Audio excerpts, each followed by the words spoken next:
Yo, what's up, chat?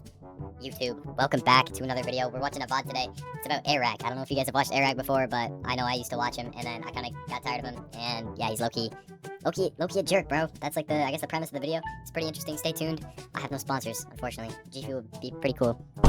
G Fuel wants to send me some stuff. I always wanted to try their stuff. Anyways, yeah, stay tuned for peak content.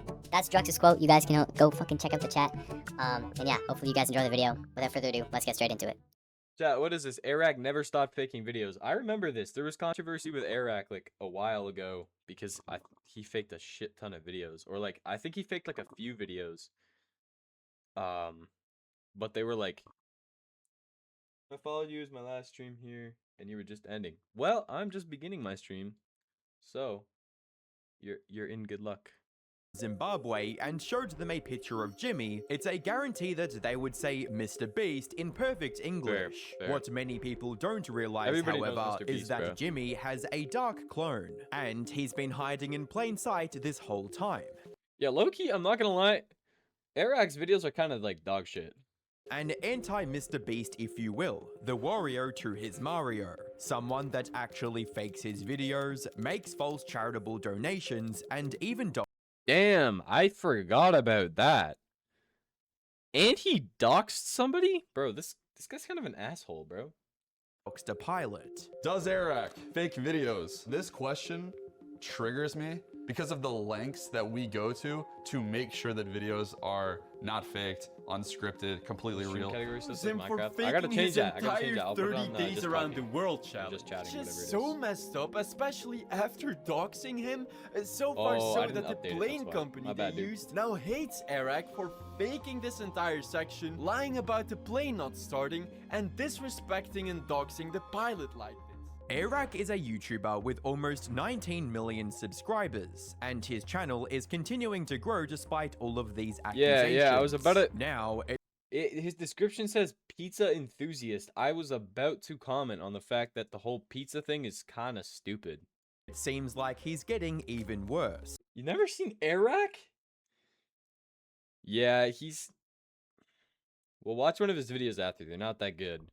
After posting a video glorifying gambling alongside course sellers who claim they can teach you how to beat the house, I watched Airrack that has video. once again become the target of online commentary and reinforced the idea that he really is the dark Mr. Beast. We were cooking, and the dealer still had no idea that I was being controlled by a professional card counter. Because this is a movie we've all seen before. Airrack was a rising star with so much potential that he was labeled the next Mr. Beast, right up until he was exposed for faking the very videos he swore were real, and for generally being a bit of a nasty person along the way. What followed was the classic redemption arc, the apology tour, the interviews about how much he'd learned, the big comeback, except he... For me, for newer YouTubers, I really like For Fun, and then there's also one other group of guys that do YouTube videos. Oh shit, it was the one they made the video. It was like proposing like weird laws and shit to people in our city, and like faking like being like working for like our municipality. Like those guys are pretty good because I feel like they're stupid but they're also like wholesome. never actually changed, and this time all it took was 2 videos from one small YouTuber to tear down, piece by piece, the facade that Airrack spent years so carefully rebuilding. The dealer knows, bro. Everybody in the casino who works for the casino knows. You've got a 360 camera. You're wearing glasses with a camera on them. Those are not allowed. If you walk into a casino with the Ray-Ban That's recording true. glasses or the Meta glasses, you're gonna get told, take them off, turn them off. Do not come into the casino with these. Hi, I'm the Internet Anarchist. I create weekly YouTube documentaries, and He is done, today Gideon. we're talking Bro. about Airrack, the dark Mr. I think Beast Gideon's clone cooked, that bro. keeps getting away After, with it. I don't really know For what years, happened, but I saw Airrack him. built He's like, one oh of my God. YouTube's He was like biggest apologizing for some shit. I think Gideon's cooked. channels by selling impossible challenges, over-the-top stunts, and one simple promise. Unlike almost every other creator on the platform, his videos were supposedly real. The easiest way to put it is is that he makes the Mr. Beast type of content, and he's even collaborated with him before. Airrack has also Many publicly times. claimed that viewers could count on him to never fake videos, because of the lengths his team went to in order to keep everything authentic. Does Airrack fake videos? This question triggers me because of the lengths that we go to make sure that videos Just wearing a are Drew not hoodie. faked, unscripted, completely real. That reputation began to unravel when YouTubers like Soggy Cereal started looking closer. The first major controversy surrounded his 30 Days Around the World challenge. Airrack claimed that starting December 1st, he would travel around the world while uploading a brand new video every single day. If he Okay. missed even one upload, Mr. Beast had his channel password and would permanently delete the channel. But if I miss a day, my channel and all of my videos get deleted forever. You think I'm lying? I gave my personal laptop and my password to Mr. Beast, who is dying to delete my channel. I literally have his YouTube channel, and I promise I will delete it if he skips one day. The challenge Bro, I don't even like Mr. Beast anymore. His shit's just so like Hollywood production, man. We need like a new YouTube. was sold as happening live. Every episode reinforced that idea by reminding viewers he was racing the clock whilst traveling across the globe. But almost immediately, people began finding evidence that the timeline wasn't real. A smartwatch shown in one episode displayed a date in September, despite the challenge supposedly taking place in December. Food packaging Damn. featured September expiration dates. A television in another episode displayed a news report covering events from November. Instagram posts from other creators and people who appeared in the videos placed Airrack at filming locations weeks and sometimes months before the challenge officially begun. Instead of documenting a real-time race That's around the pretty crazy, world, bro. much of the series had already been filmed long before December. When YouTubers called this out, Airrack admitted that some videos were pre-recorded to give himself a head start. Later, he changed the explanation, saying they were emergency backup videos in case something went wrong while traveling. The problem wasn't that the videos were filmed early. Plenty of creators film ahead. The issue was that the series was presented Ryan as if Tran's everything so was good. unfolding live, while the threat of losing his channel created constant tension. That urgency drove the entire challenge, yet much of it couldn't have been happening the way viewers were led to believe. I gave my YouTube password to Mr. Yeah, I feel like pre-recorded videos are fine, but when you're doing a challenge like this, it can't be because like that's just never gonna happen. He's not actually gonna like this. Just fucking clickbait. Beast, who has agreed that I have 30 days to make it around the earth, upload a video on this channel every day for the next 30 days, and if I fail, he will delete my channel. Yeah. This wasn't the only time Airrack's content came under scrutiny. In 2021, he uploaded a two-part series about visiting the Northwest Angle, a remote Minnesota community that had been heavily Oh, affected by I remember COVID this, I remember this. restrictions. The entire premise was that he wanted to risk crossing dangerous ice, empty his bank account, and spend as much money as possible to help a struggling town that had lost millions in tourism. It sounded like one of his most charitable videos. According to later investigations by Soggy Cereal, that wasn't what actually happened. He compared the locations shown throughout the videos with publicly available photos, and found that many of the places Airrack claimed were inside the Northwest Angle were actually part of a sportsman lodge, a resort roughly 40 miles away. The cabins, swimming pool, arcade, restaurant, and other locations all matched the resort where the crew had already been staying. The Sportsman Lodge Resort, which isn't located in the Angle, but in Wheeler's Point, Baudette, a town 200,000 feet away from the Angle. Throughout the videos, Airrack repeatedly implied that he was What? pouring money into a struggling local community. In reality, much of what viewers were seeing appeared to take place somewhere else entirely. What was framed as a charitable mission began looking more like a highly produced vacation disguised as philanthropy. The most serious controversy from that series involved a local pilot. No, that's Airrack actually claimed wrong, the bro. pilot You wanted can't to do remain that. anonymous because of legal concerns surrounding the flight. His face was blurred throughout the video, and viewers were told his identity would be Oh, this is when he protected. doxed the But pilot. despite blurring his face, Airrack repeatedly said the pilot's real name on camera. In an area with only a handful of private pilots, that was enough for viewers to identify him almost instantly. A simple Google search using his first name and the location was enough to way find too him. easy to The find people, videos bro. didn't stop there. Airrack and his team repeatedly mocked the pilot, portraying him as incompetent and reckless. According to Soggy and his sources' claims, That's parts just of kinda this sad, betrayal bro. were manufactured in editing. One sequence where the pilot appears to angrily complain about his plane allegedly used a fake voice recording added during post-production, rather than audio that was actually recorded on location. According to people familiar with the Bro, situation, I'm not even gonna lie. Like when I think about faking a video, I feel like money-wise, it's the only thing that makes sense. Everything else, I feel like it's just harder to fake a video than it is to just do the real shit. Like what? Like it's just so much extra shit to think about. Because then you also have to like think about, oh, how am I gonna fucking cover it up and all that shit? What? Like what? the pilot's employer was furious after the video was released, and the relationship between Airrack's team and the flight company was permanently damaged. Come on, stupid plan. Why don't you start? God damn. Come on. Well, it's completely altered. See, this isn't what the pilot said.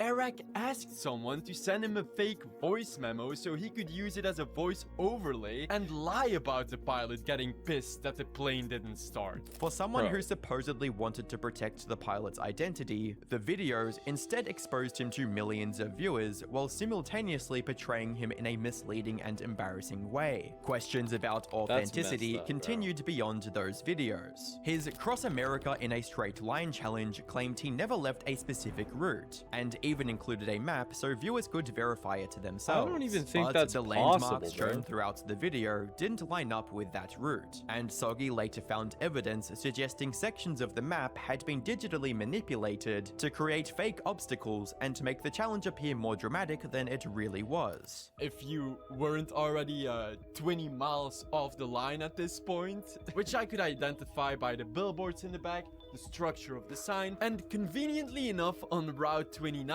an interstate highway which goes south throughout multiple states. Even older uploads showed similar problems. His viral sneaking into a festival as a fake DJ video presented the crew breaking into a music festival, yet the footage accidentally revealed entry wristbands that suggested they had already paid to get inside before Bruh. filming the staged sneaking in sequence. Added police sound effects further exaggerated so moments that stupid, may have bro. never happened. Individually, each controversy could be dismissed as creative editing or harmless entertainment. Together, they paint a much different picture and really show off how much of a fraud he is. You might be thinking that although this sounds bad, at the end of the day it's relatively harmless. Sure, he lies about faking his videos, but if the goal was to entertain an audience, he Tyler Oliveira. Oh yeah, that guy's Olivier. I don't know how to say his name, but he's really good. He's the guy who got like shit on by Brent Rivera, and there was like a whole controversy with that back then. I actually like his videos a lot, and he doesn't fake them. So, yeah. still clearly succeeded, even if it was in a dishonest way. Clearly people like to watch his videos. They've racked up tens of millions of views. So what's the harm? Well, that's exactly what the rest of this video is about. Because what Airrack has been up to recently makes faking a few challenge videos look innocent in comparison. After the backlash over his authenticity, Airrack deleted roughly 28 million views worth of videos. His Damn. growth slowed, and for a while, Probably it like looks 5 or like the 6 controversy videos. might define his career. But YouTube Oh, has a shit. constant 2 stream of million new views. That's like viewers, 13 especially videos. younger ones, and many of them had never seen the original criticism. Instead of trying to convince everyone his videos were completely real, Airrack shifted towards content where the spectacle became the point. His newer videos focused on entertainment rather than authenticity. He hid in other creators' videos like Kai Cenat, crashed live streams, and leaned into big collaborative stunts that didn't rely on viewers believing every detail actually happened. The strategy worked. He landed major brand deals, signed with the major talent agency CAA, and appeared on John Yushai's CAA? podcast, where he described himself as someone who had learned from criticism and become a, quote, very different version of himself. Airrack is the guy who doesn't fake stuff, and that's why things kind of fell down harder. Yeah. I think it's half me having a huge, enormous, borderline indestructible ego, at the time. Yeah. I felt like I could do anything. I I was had gonna say, only this guy's ego has to be like massive, bro. ever taken big risks and been rewarded for them. Right? What's the worst thing that could happen? Like, I'm gonna go film this thing, and I can do anything creatively I want to do. And what's gonna happen? You know what I mean? Like, if you put yourself in my shoes. The lesson Airrack claimed to have learned came with its own irony. He named ego as the reason he got into trouble in the first place. Then, in almost the same breath, waved off the people criticizing him as probably just fans of his channel, which is, of course, its own kind of ego. And if Yeah, you're what the trying to fuck? stretch the absolute limits, you're gonna mess up. And I'm only appreciative on those videos for giving me feedback. Like, a lot of these guys that made videos about me, I don't think they would know as much as they knew about me if they weren't fans of the channel currently or at some point. And so I think the perspective is like, these are Or people you're who just care a about the huge brand. guy and Whether they know that you're claim faking holds videos. up depends and they less wanna on what he expose you 'cause said that's and just, more like, on what shit for the changed. YouTube The community. large-scale spectacle never went away. If anything, the business side of the channel only became more aggressive. That became most obvious with his shift towards gambling content. Beginning in late 2025, Yikes. Airrack started promoting companies like DraftKings and Prize DraftKings, Picks in that's his crazy. videos. Sponsorships from gambling companies aren't unusual on YouTube, but the timing became difficult to ignore. In April 2026, he uploaded "I cheated at the casino and won," presenting himself as if he had found a way to beat the house. This is me placing a $2,000 You can literally see the flash. He's filming on But his what fucking. these people around me yeah. don't know is I What's- secretly have a professional gambler in my ear telling me exactly what to do. Stand. fucking light on, stand. on the meta thing is like. Oh my god! Right there. I've hired the world's greatest Yo. I feel like the reaction to that win was like fake. gamblers to help me cheat at the casino with one goal in mind. Use their ban methods to turn $10,000 into as much money as humanly possible. The title itself creates the first illusion. Actually cheating at a casino is a crime, so the video clearly wasn't documenting a real crime. Instead, it presented gambling as something that could be solved with enough knowledge and the right experts. Not only that, but just the way he presents it makes it seem like the coolest thing ever. Within 24 hours, small YouTuber MK Andy made a video titled "Airrack's video is casino propaganda," and quickly pointed That's out low-key that the facts, casino bro. staff could obviously see Airrack's crew, cameras, and production. Rather than exposing a casino, the video looked like a performance taking place with the casino's cooperation. We were cooking, and the dealer still had no idea that I was being Yeah, controlled where by the fuck? Like, where are they getting these like far footage from? It looks like security camera footage. a professional card counter. The dealer knows, bro. Everybody in the casino who works for the casino knows. You've got a 360 camera. You're wearing glasses with a camera on them. Those are not allowed. If you walk into a casino with the Ray-Ban recording glasses or the Meta glasses, you're gonna get told, take them off, turn them off. Do not come into the casino with these. We do not want you here. Airrack has a 360-degree camera on the blackjack table in a cup holder, dude. This is like, they know. For those of you that don't know him, MK Andy is a former gambling addict that has used chess in order to beat his gambling addiction. Both of his videos on Airrack do an exceptional job deconstructing it, and the links to both of them will be in the description. So during this 30-minute video, nearly 12 minutes of screen time shows Airrack in profit. Comparing that to the less than 2 minutes that shows Airrack lower than his $10,000 starting bankroll and only going as low as $9,400.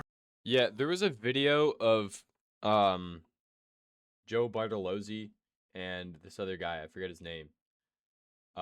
They went on a cruise ship together and they gambled one night, and I think Joe lost like $700 or like over $1,000. Like, people don't understand, like, casinos are not the place to go if you're just willing to spend a shitload of money. Like, you need to like this, the whole like propaganda thing, this is so propaganda. This is not fucking real. You go to a casino, you're there for 24 hours, and you most likely won't make a profit unless you're like shit lucky. A casino only exists because the house always wins. The house always wins is a saying because the casino won't make profit unless they rig their games so that you are far more likely to lose. $150 and never dropping below $10,000 after 8 minutes and 45 seconds in his video. As That's just MK not Andy possible. points out, for most of the runtime in his video, Airrack is winning. The graphics celebrate every success, gambling experts confidently explain strategies, and losses are either brief or delayed until much later. Viewers spend almost the entire video watching gambling feel exciting, profitable, and under control, before eventually reaching the final reminder that the house wins. For many viewers, especially younger ones, that ending may never even be seen. The criticism wasn't simply that Airrack lost money in the end, it was that nearly everything before that point framed gambling as exciting, rewarding, and potentially beatable. The people standing beside him only made that message stronger. Say you show you have won now nearly 15 grand and you lose it all in one thing. Everyone knows you can lose it all in one thing because there's always that chance. Everyone knows that. But when you're framing it as, oh, 29 minutes of this 30-minute video, I'm winning money. That's not fucking true. That's not how it works. You can go to the casino with $10 and go to the $1 slot machine and never win anything on all 10 spins because it's rigged so you don't. Throughout the so video, fake, he bro. features and promotes figures like Mickey Mace, Professor Slots, and Dominic Lorigio, presenting them as experts capable of beating casinos. He linked directly to their pages and, in some cases, to expensive gambling courses they were selling. So I called the most feared card gambler alive, Mickey Mace. What up, Airrack? There he is. Mr. Nicky. Mickey's won over $32 million gambling. He's so good, he's been banned from every single casino in Vegas. Sitting here, you know, helping you win, and that's what I do, so I'm happy you're happy. I'm happy. It turns out Professor Slots was a mad genius all along, and his methods meant we were up an extra $600. And after a few more small wins, Slots and I said our goodbyes. Dominic Lorigio is the 8th best gambler in history, and The casino's worst nightmare. I'm banned in the whole state of Louisiana. 75% of the casinos in Las Vegas. 4 or 5 cruise lines. he is so recognizable that I actually had to disguise his face so that the pit bosses didn't notice him.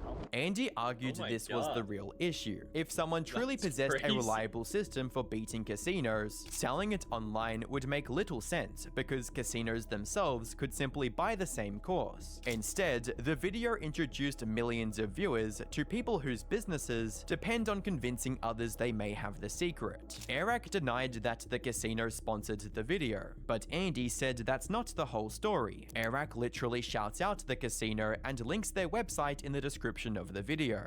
As we head to the next game, I wanted to shout out Inn of the Mountain Gods for letting us film at their beautiful casino and for somehow allowing us to try and cheat as much as I possibly could. So even if he was not technically sponsored by the casino, the video still functioned like advertising regardless. They literally received positive exposure, appeared welcoming, and were portrayed as a place where ordinary people might outsmart the house. That message becomes harder to ignore when considering Airrack's audience. His videos follow the same high energy formula popularized by creators like Mr. Beast, with fast editing, simple challenges, and a colorful presentation that naturally attracts younger viewers. Instead of treating gambling as a serious financial risk, the video explained casino games, celebrated jackpots with flashy graphics, and even turned references to gambling addiction into jokes. It's actually Yeah, it's people don't even realize it, but shit like this, even a 1 minute, even a 5-second video on TikTok can swing your entire belief on something without you even knowing, without you even understanding, because it's like the whole like social media and OnlyFans thing. It's like starting to degrade that like wall between like, I don't know. It's all just to make money. They don't care about people. Like, I don't know if you know what I mean, but yeah. One thing can swing someone's entire opinion without even being able to tell because of one word or one flashy thing that stood out to them. Like, oh, my boyfriend doesn't get me flowers each month, so he's a piece of shit. And then people post videos like that, and then girlfriends get mad because their boyfriend doesn't get them flowers each month, but maybe he's fucking broke. Maybe he's trying his best, but he's broke. It's shit like that. I'm not reflecting on my own life, by the way, but that's what happens, and it's awful. It's actually insane that the first call out of Gamblers Anonymous or getting any form of help. Like, okay, I know I'm talking a lot, but like one example of this you can find in real life every day is the fact that kids gamble now. I know people my age and younger who gamble. When I was in like freshman year or grade 9, whatever, I knew people who were gambling that were my age because it's so fed out to the public, and the public is just getting it. They just get used to it, and they just like it becomes blown off like it doesn't even matter anymore. That's what I'm trying to say. Like things like that become more blown off the more they're shown, the more they inch their way slowly into everyone's daily life. It's like, yeah. Help whatsoever from a gambling addiction is at 25 minutes into a 30-minute video. To be fair, there are important counterpoints. The video ends with him losing money, reinforcing that the house ultimately wins. And compared to some of his older content, parts of his newer videos are more openly presented as entertainment rather than completely authentic events. But those defenses don't fully answer the larger criticism. The central concern is that the underlying pattern never really changed. Airrack's earlier controversies revolved around creating manufactured spectacles, while asking viewers to trust they were genuine. His newer controversies revolve around creating manufactured spectacles that promote literal gambling while framing them as harmless entertainment meant for children. Tyler and I were doing everything in our power to down these clowns and win. Speaking of winning, I've teamed up with DraftKings so that you can win without having to spend the night in an arcade. And new DraftKings customers spend $5 to get $200 in total bonuses. At the end of the day, Airrack never really changed. If anything, the change was mostly performative. The same behaviors he went on an apology to. Yeah, and like the whole give you 200 thing, you pay $5, we'll give you $200, except the company guarantees that the $200 they gave you, you're not going to profit from, and you're also not going to profit from the $5. So you're down basically $205, and well, your bank is down $5, but that $5 goes to them because they basically guarantee that you won't profit off of it. But there's just enough RNG placed into the system that some people will win, so it's like, oh my god, I have a chance. Before are still present in his content today, just packaged a little differently. And here's the most depressing part. It's not like his channel has declined because of it. In fact, it's the exact opposite. He's absolutely thriving. His views are stronger than ever, and there's no sign that his growth is slowing down anytime soon.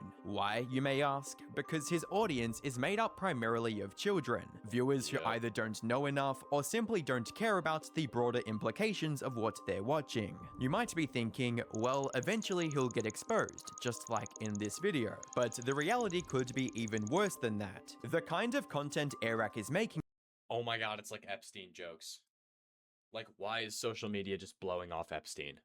Genuinely, it doesn't make any sense. He's a disgusting, slimy human being when he was alive. Maybe he is still alive. Who the fuck knows? But it's like, why is everyone just blowing it off and making it a joke?